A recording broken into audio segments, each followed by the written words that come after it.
everybody, and welcome again to another episode of the Risk Matrix podcast and videocast with myself, Dr. Martin, and James Junkin. James Junkin, roll tide. It's so good to be here on the Risk Matrix, where we talk about all things risk and bringing those workers home safe from high hazard jobs. So welcome today, and today we have with us Doug Castro. So welcome, Doug. Hey, thanks for having me, y'all. I appreciate it. Doug is a CSP, CSSM, COSM, and he's the operations manager at Environmental Health Services, LLC.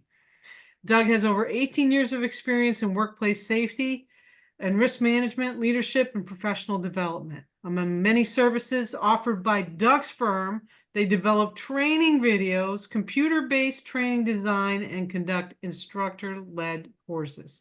Doug is an EHS and leadership course developer and instructor. He's an NCCER Master Trainer and has trained hundreds of OSHA trainers. Doug has also developed test prep courses for several of the certifying bodies, including BCSP. So Doug, a member of our Veriforce Strategic Advisory Board, of which James is the chair. Welcome, Doug. And first I'm going to give it to James, and he's going to tell us a little bit about a little thing that Veriforce has coming up in the near future. Doug, super glad to have you, Doug. Great friend. Hey, we got an event coming up in our neck of the woods, Doug. The Risk Matrix podcast, powered by Veriforce, is on the move. We are headed to the Veriforce Select Client event in NOLA, May 15th and 16th, and we'll be broadcasting live from that event at the historic Higgins Hotel across the street from the World War II Museum. So, hey, let the good times roll, baby. We're going to have live guests and audience participation.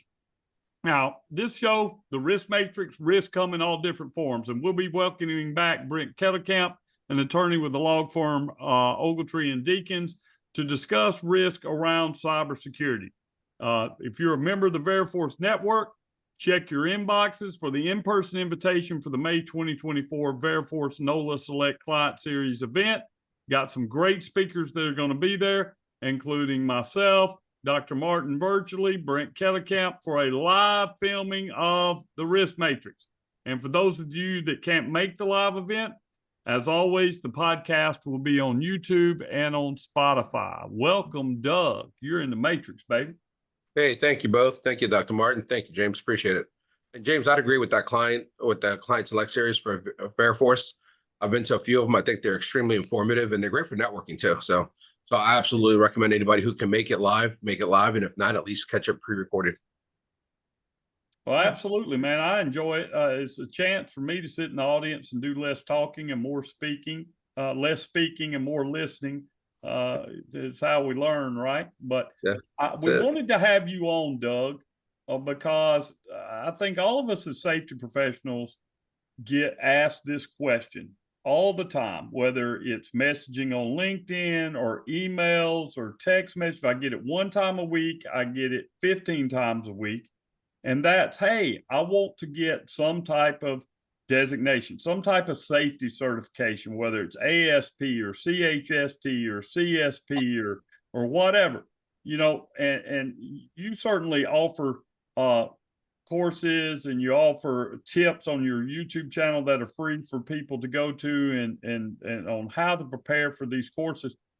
What do you recommend for those individuals that are out there that are looking to add some designation, to take some test that verifies their knowledge, skills, and abilities, right, to add those letters behind their name? What should they do? Absolutely. Great question, James. So in my opinion, first of all, there's so much training out there, right? I mean, I get a lot of people that call and ask what training they should take, what training is good training, what training is not good training. And this is my opinion. All training is good training. It doesn't matter what it is. Even if it's poorly trained, it's good training, because we learn, even sometimes it's what we don't want to do, right? Or how we want to handle ourselves, or whatever the case is. And oftentimes it's educational, I think, from the people that are in the training with us. What I've found is over the last, let's call it the last handful of years, the ones that have been biggest training and trending, obviously, Veriforce, right? The master trainer for Veriforce, Safe Land. Also, in addition to that, is the cost M, NCCER, the CSST for safety training as well. But the biggest one these days that I'm finding is more for the board of certified safety professionals. And looking in their database, which is open to everyone, you can see the number of certificates now, or certified personnel now. It's a little bit over 66,000, which is, if you think about it, that's massive, right? So, Wow. so I think that the biggest trending now is the board of certified safety professionals, namely, like, if you have a degree, your ASP and then your CSP. If you don't have a college degree, and then perhaps your CHST and maybe your SMS, your safety management specialist, all the way down to the CIT now, right? To the certified instructional trainer as well. So I think that the BCSP has got a great offering. I think maybe to clear up a few things is that some people think that it's training and it's not, right? I think the three of us, and either of you, please feel free to correct any of this if you want, but it's all testing. Okay, Right, it's knowledge right. and skill testing, right? We And it's used to get a standardized. lot. We used to get a lot, Doug. I belong to the BCSP, right? After people took an exam, they said, I belong to the BCSP. You didn't belong to the BCSP. You've earned a credential from the organization. You don't belong. You pay to have that credential once you've tested. You belong to things like American Society of Safety Professionals Yep. or the American Industrial Hygiene Association or ACGIH or one of the membership organizations. BCSP is not a membership organization. It's actually a credentialing body per se. So I mean, that's a really good distinction there. Is it's a test that you're going to take. That's a great point, because now that you say that, I have heard many people say that, and I just hadn't really thought about it that way. But you're absolutely correct.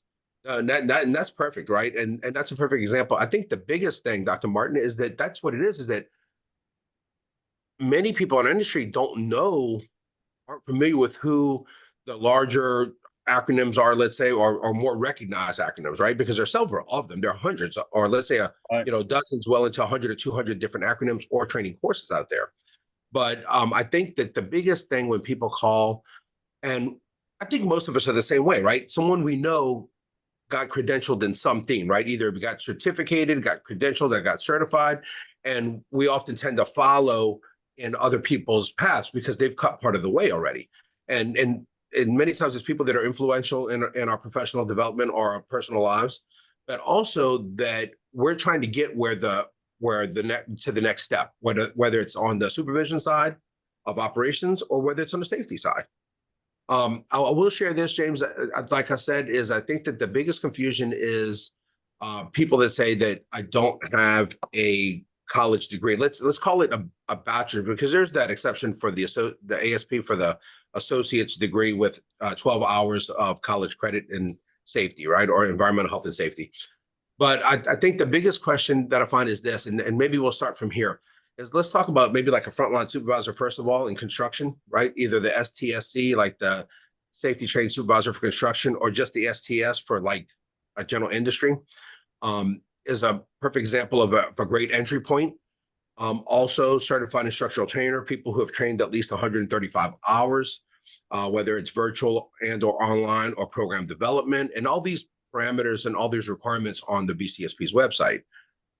Then non-degreed, the OSHT or the CHST, the numbers on, because I usually pull the number of certificates for each one about once or twice a year. The number of CHSTs as opposed to OSHTs is about, it's a little over 10,000 CHSTs to not even 2,000 OSHTs. So it's more for construction related, I'm convinced, than for general industry, just like the OSHA 510 or 511, right? Because I didn't want to leave those out earlier, and I accidentally left them out. But so I find that it's more related to the construction field, but that's all construction. It's not just oil and gas, right? It's also construction of healthcare, data tech centers. I've got somebody right now that was recently working at Walmart headquarters, okay, that's prepping for some of these exams. So it comes from all different industries that I find. I had someone that I trained a couple years ago, and the term that he and I stumbled upon was life science construction. And if you Google life science construction, you'll find companies like Clark or DPR, a lot of larger national contractors, and especially that are particularly government and military contractors. And then also contractors to like a lot of, let's say, to the semiconductor industry, right? Or to a lot of the social media construction going on for their data centers now. So those are, like I said, so I'm sorry, James, go ahead. So I guess what you're saying is, as a professional, you need to think about what certification and what certification body fits your needs. Like, I didn't start off with taking a bunch of tests. I started off with taking a bunch of classes, and you know, I'm proud of all my designations. But the one when I first got in safety that I really wanted to get, and you had to go to a lot of classes for, and Doug, you taught some of those classes, was my CSHO. Yeah, your CSHO, exactly. My CSHO. And that involved training. And there are tests associated with that course, but they teach you that material in the course, and you test during that course like you would any normal class. So And that's a certificate it's a versus a certificate. certification, Right. Yeah. right? So there's a designation between that. I've still got a plaque. I've still got a plaque. Yeah. My plaque. I love my plaque, Yeah. right? But I was very proud of that designation and or certificate, or however you want to call it, because it provided the training necessary for me to build on in my career to be able to take some of these other tests that verify my knowledge, skills, and abilities, right? So wherever you are in your career, I think whether it's the OSHA Outreach Centers or whether it's NASP, the National Association of Safety Professionals, or it's BCSP, there's probably a pathway for recognition for some type of credential, right? Absolutely. I've got a whole bunch of them I've kept over the years. You know, I got a CSP, an MSP, an SMS, an ASP, a CSHO. If they come up with something cool, I may take that and add it to my name. Now my LinkedIn name's this long. Absolutely. You know, Doug, and you quit using some of them because it becomes so many, right? So absolutely. Right. You have to Dr. start Martin's picking got and the most. choosing. And I like to hear her get introduced at these conferences and stuff, and they go on and go, and finally she's like, that's enough. You got like 7 of them. We're good now. Stop. So I've got a question, right? This is the $100 million question, right? Because and I think James gets this too, and I'm sure you do because you're in the business of providing some of this prep work. Somebody comes to you and they go, Doug, where do I start, right? So how do you map that path for them? Like what kind of questions do you ask people to map that path based on what they've done, what they're doing? I mean, because we all kind of coach people or mentor people differently. How do you do it? You know, that's a great question. And I used to tell people start at the OSHA 30 hour and start working your way up. Okay, either OSHA classes, like James said, right? Like the 9, 10, 11 classes it takes to get your CSHO through some of the OSHA Ed Centers, or, you know, through Veriforce, right? Or through Alliance Safety Council or NCCER. However, and Dr. Martin, and you're right, is BCSP is all testing. So my biggest concern is this, is if I tell people start with training and work your way towards certification. The issue with it, I find, is that there are so many out there, nobody knows what they need. And I get that call a lot, and people say, what do I need? I'm like, it's the one you don't have. You know, it's always the one we don't have. So we're it's the one that's in the job ad. Absolutely. That you can't lie that you have. Right? Absolutely. And that's exactly where I'm going. It's always the one that we don't have. And then they're like glass panels, right? Or think about like karate, you know, like panels of wood, right? You break one, and then there's another, and then there's another, and then there's another. So there's no silver bullet. I mean, it's going to be a constant breaking of panels or breaking of glass to always get one to the next level, or sometimes just to be more competitive. Absolutely. It's expensive. Absolutely. And I've got some people that have passed the CHST, and I'm like, and I've got most people that even the ones that we haven't trained, because I get calls from people that sometimes just use our free materials off of YouTube coupled with other free materials that they find. And that's great, right? I'm glad they passed it. and then we have students that actually sign up for our prep courses. But the interesting thing is, this is what I tell anybody: if you took a safety class or any class, I don't care if it's leadership development, safety, project management, or safety certification, right? Like a BCSP certification, you should at least be able to name off 4, 5, 6, 7 different topics or domains that you're familiar with. Okay. And so I tell people, Dr. Martin, you have to know your resume, and on your resume, you should have an extract of some of your training listed on your resume. Yeah. So I'm gonna quiz you here, because a lot of people don't follow this stuff. I think as much as you and James, because I know James has written questions for the exams. I used to serve on the board. But domains, let's talk about domains, right? How do you match up domains? Let's speak of that, with where you're looking for a certification, or which certification you're looking for, because where do you find that information? I guess that's the question is, and how do you know if you know that stuff in that domain? That's a great question, and it's a loaded question, right?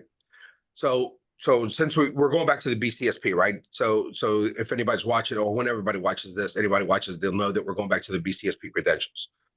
The domains, I find this is that rather than split it up into like communications or ethics, right, or environmental safety or environmental management or safety management, I prefer to do this. And I think this is where many of the people that we've trained, or even people that have found our videos online, have found success, is I call it a left side, right side test. Left side is more logical, right? We have to, let's say things like standards. Okay, it's not just OSHA standards, because these exams are also international. So it's more about ANSI, ASME, right? ISO. Even US ISO, thank you very much, ISO, right? And then even US standards, but more like NFPA or ASME, American Society of Mechanical Engineers. So I find that I tell people that if you took like the OSHA 510 or the OSHA 511, don't think that you're just going to walk in and take this exam and pass it, because it's very unlikely that you actually will, if that's how you're thinking. Absolutely. And so it's more about logic being, I tell people this, James, we have to know definition, and we have to know standard. And when I mean standard, I mean all industry standards, right? Or at least a general knowledge of them, of the related ones. I'm sorry, ISO, like Dr. Martin said, right? ANSI, NFPA, ASME, so a few of them in there. And then there's also the right side, which is reasoning. And the reason is more the implementation of the 7 core elements of a safety management system. So everything that we look at you have to have the logic or the content, right? So you have to know definition, especially, I tell people this, we always say EHS or SHE, right? Or HSE, environmental health and safety. I tell people you have to look at it as environmental, then health, then safety. But the problem is, most of us taking these exams are safety practitioners primarily, and not necessarily health or environmental. Right. So we're looking at it from the wrong perspective, Dr. Martin. And I used to be offended. If you listen to some of the older videos, I sound kind of offended on it, right? But I get it. I get the importance of it. I'm going back to look at your older videos now.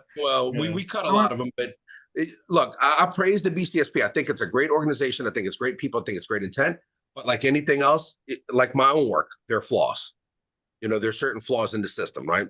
And I think a lot of times it's because we have the best of intentions. But I tell people this is environmental. It affects the whole world, our whole country, our whole community. This is health. It's our workforce. So environmental could be carbon emissions, right? Could be toxic gases released from an explosion or fire. And then it's sustainability. Yeah. I'm sorry? Sustainability, ESG. Yeah. You know what? Great. Sustainability, right? And then health. Now it's the health of our workforce. Now you see the billboards for mesothelioma or silicosis, right? Or PCBs, polychlorinated biphenyls, that used to be cancerous substances in the old transformers and light balances, right? So health hazards in the workplace, and then it's safety. And the reason is that's how we are normally impacted. Communities are impacted from from train derailments, right? Or from substandard emissions of chemical plants, let's say.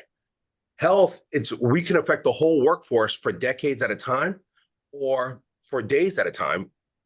And then safety, because normally when people in safety get injured or die, it's 1, 2, or 3. And I'm not minimizing that, but it's a fall. Our biggest number that we normally hear is in a confined space fatality, which is normally 3, right? It's normally 1, 2, 3, or 4, but it's averages between 2 and 3 because of the would-be rescuers. But when you hear about silicosis or mesothelioma, right, or you hear about asbestosis, now we're talking about hundreds or thousands or hundreds of thousands, right? Or James, and then we're talking about environmental, like the BP oil spill, right? Or we're talking about the train derailment in, I'm sorry, I think, Palestine, right? Thank you. So now we're talking about massive communities. So that's why I always say it's environmental, then health, then safety. But the exams, most of the people that were taking the exams or that we need the most amount of help are safety practitioners. Right. Right. Okay. Right. So I think that's a great analogy there of how to approach from a studying standpoint. You know, getting out, you need to be familiar with the regulations. But if all your experience is in the regulations and not with industry standards like ISOs, ANSI standards, TME, you know, those type things, that's a gap. So how would I go? Because, you know, there is a gazillion ANSI standards, there's a gazillion ISO standards. How do I focus my study rather than just going out and trying to buy every standard that's out there and memorize what's in the standard, which would be a very challenge for James Junkin from Alabama. So let me just give one tip, and it's not just BCSP, right? It's all of the certifying bodies do this, right? They don't tell you what's on the test, but they tell you the general, and this is what I was getting at before, Doug, was they tell you the general domains. I believe NASP does this. I believe BCSP does this. I believe IHMM does this for the CHMM. Whatever they call themselves now, the Board of Global EHS Credentialing does the same thing. And you can actually go on each of these websites and you can look at the general areas of study for the exam, the general areas that the test is going to cover, right? And they will say international standards or whatever. And you can say, well, you know, hey, I'm pretty good at safety management systems, but boy, I have no idea what to study for ISO or ASME or ANSI or, you know, and I think correct me if I'm wrong, every single certifying body, almost every one of them does that, including my professional management, my project manager professional. Yeah, absolutely. Did the same thing, right? So I could see where I'm weak before I even start. I absolutely agree with what you're saying, Dr. Martin. I just don't think that most of us approach it that way. So we send out the domain, right? We also direct people to where to find the domain. But when the domain tells you that you need to know, you know, the safety parameters of an excavation, right? Of permit required confined space, of hazardous material. What happens is it's so much information that it's overwhelming. And I think that since many of us these days, I know I do, we tend to learn more in micro learning. What happens is it's just too much. It's an overabundance of information. I think it's easier said than done for especially you, then James, then me, probably because that's probably the order of how much continuing education we've all done a lot, right? But you figure, with as far as you've gone at the collegiate level, right? James continues going on. I've got my bachelor's, but so what happens is I think it's a little bit easier for all of us to say that because I'm dealing with so many people, and not just with the CHST. We're dealing with a significant amount of people with the ASP and CSP prep, and so some of them have their graduate safety professional already from some of these qualified accredited programs, so they're skipping directly towards their CSP. And then I have many that, like me, my 4-year degree is in paralegal studies, right? So I had to take the ASP, then the CSP. I had to suffer twice. And what happens is it's just overabundance of information. And in the end, it's about how the question's asked. Yeah. And so sometimes, and this is a big statement that I'm hearing, is that, and I get it, because I've been there with my ASP, CHST, CSP, and CIT, is sometimes you struggle to understand the question. But I think part of that is because the test committee, look, both of you, I know, I feel your pain. Don't get me wrong. I'll beat you up a little bit, right, on it, when it comes to our students, right? But I also understand, because the problem is, it comes back to the whole chicken and the egg. For testing integrity, you can't just write a simple question, because then people go share the answer. So what happens? You have to kind of write a question, and it's situational. It's not just about testing knowledge, but it's about testing skill. So when you don't have hands-on for skill, like filling out a hazardous waste manifest, right? Or filling out a job safety or task safety analysis. And then the only other thing you have is situational, which is on a test question. And that's a really big challenge and I feel for the people for the BSCSP, because I think that the people that are on these test writing committees, James, like you, I think that, y'all take it seriously. You want the best, but at the same time, here's part of the problem, is that the majority of the people that are on these boards have successfully completed these tests. Well, have Right. successfully completed tests, because they're right there. They have the credential to be on the test writing committee. And they also have the benefit of, if you put a test question out and you're explaining it to your peers after to justify why you made the answer, well, and then maybe you need to revisit that question, because we as test takers don't have the benefit to bounce that question off of somebody to get the same mindset. What's supposed to be in all these different accrediting bodies when you create a test, what is the minimal knowledge a certification holder, right, needs to know in order to hold this credential, right? I may not have phrased it right. Here's some Alabama. Minimally right? acceptable candidate. Okay. Minimal accepted candidate. There's the word, right? So when I've taken, my stuff with NASP and SMS, and I will say this is what I feel like I can say without getting a lot of trouble. Some of these designations, if you will, and the test are geared to more practical, everyday, general knowledge that you may use in a broad spectrum of safety as a safety generalist, right? When you get into some of the other ones that you mentioned, there's more theoretical questions. Doesn't mean there's no practical questions on that exam, but there's some theoretical questions that are on that exam. And so I would encourage people, if you're a really good field safety person and you've got some general knowledge around things like you talked about, fall protection, confined space, HAZCOM, that, get in your study habit of thinking about, hey, what do I know about ISO 45001?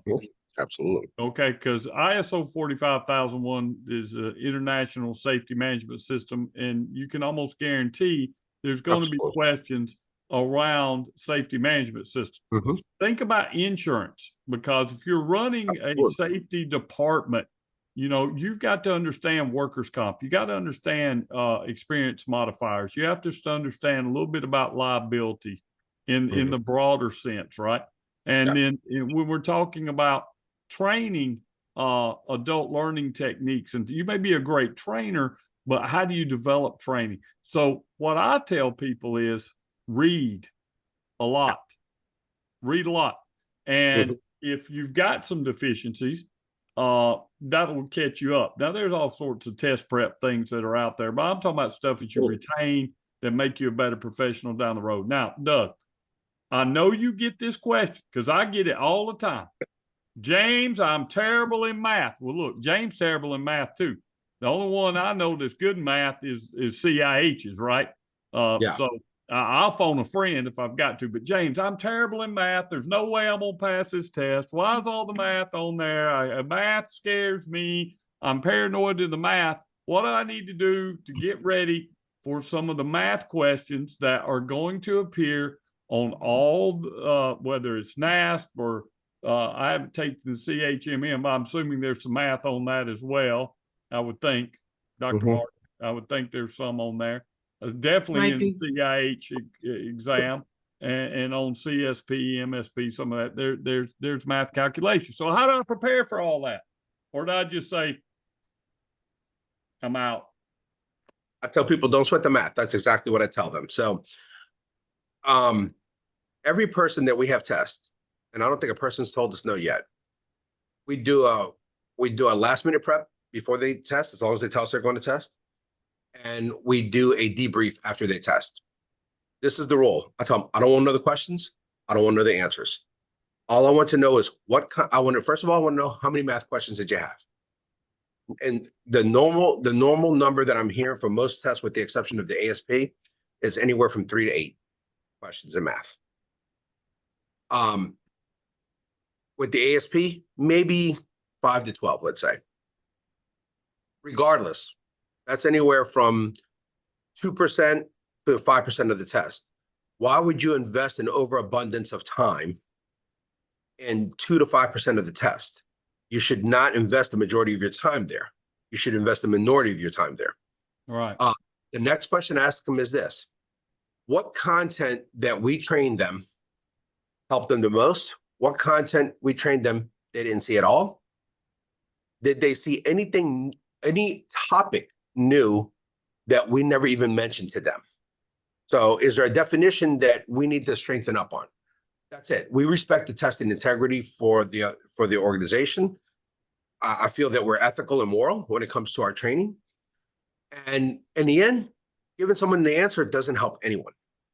So I want to know what content helped you the most, what content helped you the least, and did you see any new content that we just failed to show you? And that's it. And if you tell me, oh, well, I need to know about, and I'm just using an example here, right? Caterpillars becoming butterflies. Okay, well, then we're going to go do the research, and we're going to go to NIOSH, right? Or we're going to go to OSHA, or we're going to go to ISO, and we're going to figure out, what they're talking about with health hazards, or the benefits of caterpillars becoming butterflies, right? So that's why we do that, because we want to respect the process, and in the end, it doesn't help anybody to try to memorize a question either, right? What I tell people, James, is this, though, is that, and you're absolutely right. I never really understood the term, you can't see the forest through the trees, until now. When you're sitting in the forest, all you see is a few trees in front of you. You have to be elevated in a helicopter or a satellite, right? Or the top of a very tall building to be able to actually get the appreciation of what the forest looks like. So what happens with these exams, in my opinion, is that most of us can't see the safety system through the field, because most people that are taking these exams still kick rocks, are still on their boots somewhere in this place on a regular basis. So all we see is what's in front of us day to day, as opposed to saying, hey, we have to be pulled up and look at the whole picture of a whole refinery, okay, or a whole construction site, right? And we have to be able to look at the whole operations system or safety management system of an organization, regardless of what crafts that organization is in, and regardless of the size of it. That's why a safety management system works. It's a framework for all size companies in all industries. Okay, it's just a framework, just like a vehicle. Vehicle only comes body on top of a frame, or unibody construction, meaning that the frame is built along with the whole body system in place. And you can drive a Versa or you can drive a Ferrari, but they're built the same way, either body on frame or unibody construction. There's no other way to build a passenger vehicle. So what I tell people is this. One goes faster than the other, though. Absolutely, and more minutized, right? That's exactly it. That's exactly it, Dr. Martin. So the same thing happens with a company. You have a 5-person company that does industrial plumbing, maybe site drainage, right? And maybe installing, bathrooms, or a sprinkler company maybe doing sprinklers. Or do you have one of these major contractors that we all know, aware of, that have tens of thousands, if not 100,000 employees? So, but a safety management system works for all. And this is what I share with people, James. And I think this is the best value. When in doubt, when taking a question or preparing for this exam, You have to look macro, not micro. You have to look at more safety management systems, like you said, more breaking down ISO 45001, right? Or highlighting it, or in the ASME standard when it comes to crane and rigging, right? Or the Canadian standard. So, because remember, it's not just US here we're talking about now. And you have to look at what is the overall picture and the intent when it comes to a confined space entry. What is the overall picture or an intent when it's an excavation or machine guarding? So I tell people, put yourself in any position other than yours. And what I mean by that is, if it was your family member saying, what happened to you, right? Or vice versa, you say, hey, my family member or my friend or my loved one should not have happened because the company should have done this. That's more a macro level decision. Or when the federal government comes in, right? Or when the top management comes in and says, we wrote a policy and a procedure for this. Y'all fail to follow it in the field.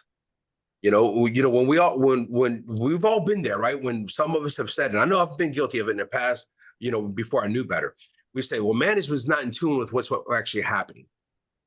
But what happened is that the policies and procedures and the procedural checklists were put in place so that we can safely do our job. It's not always going to be easy, but that's why they were put in place.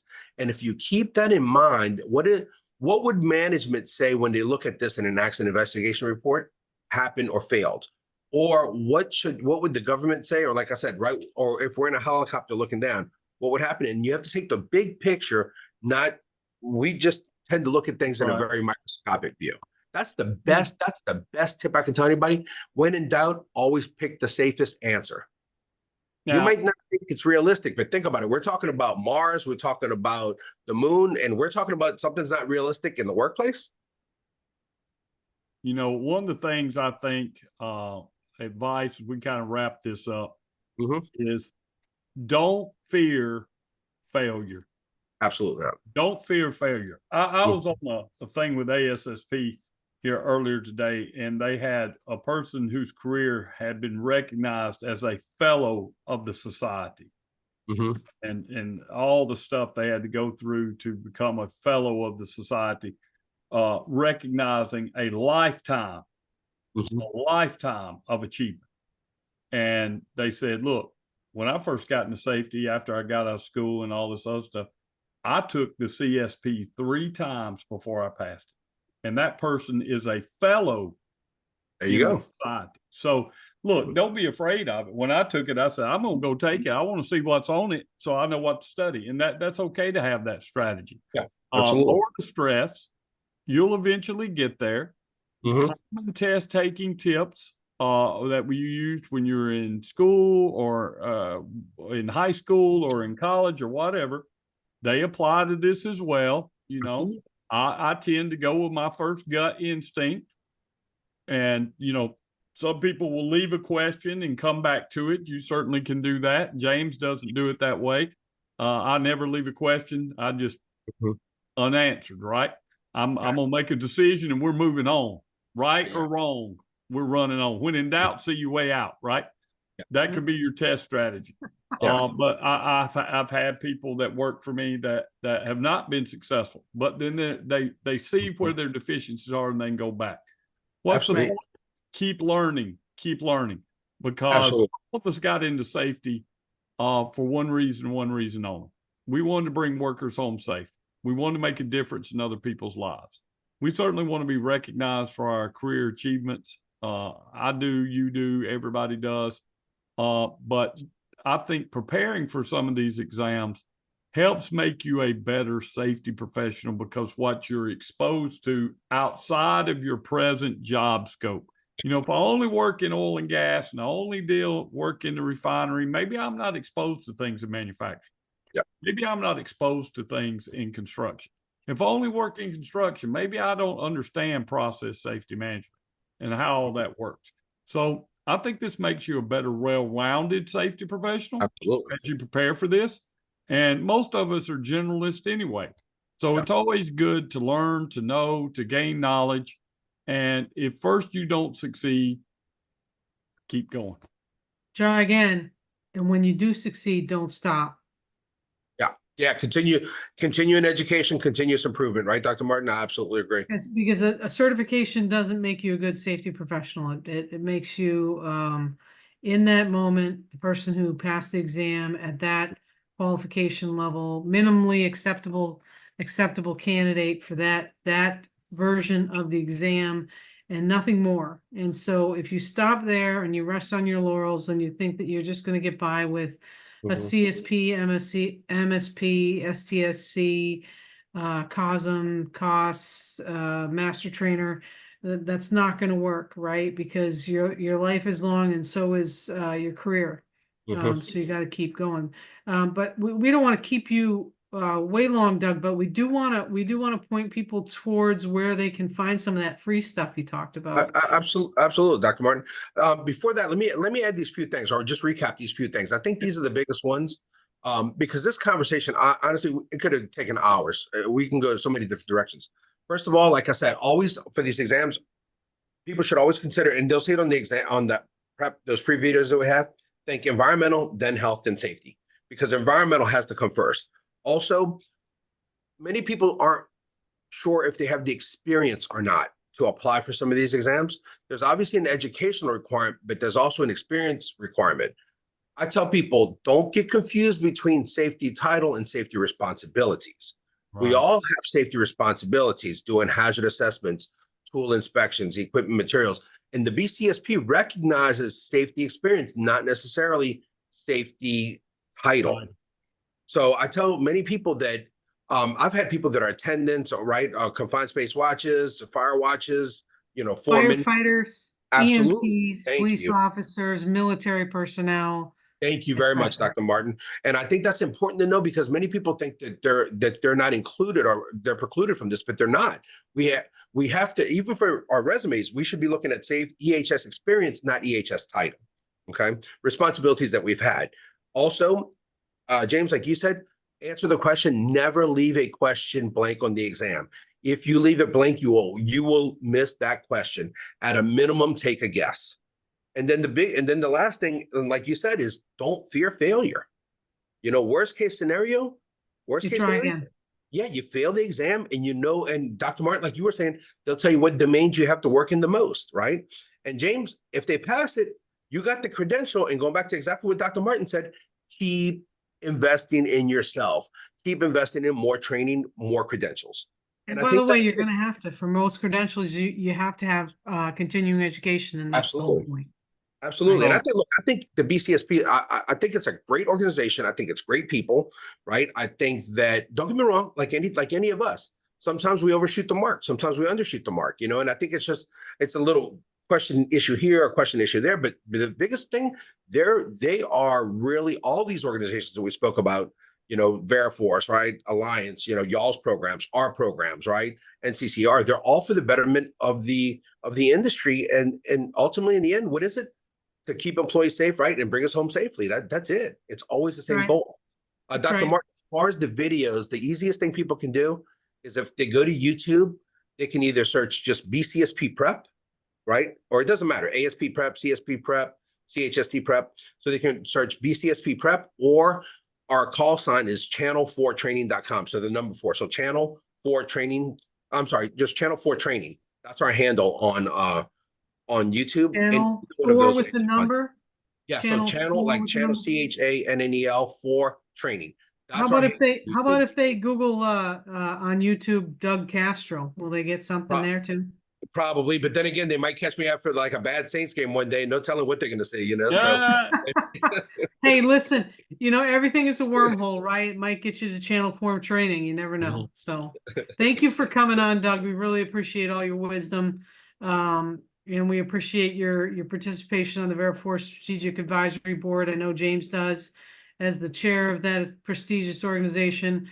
I'm gonna let James take us out because I know he wants to give another shout out to that big event we got coming up. absolutely. yeah. Thank you to both Thank, of you for thank having you, me. Doug, for coming. Thank you. I know that that's going to help.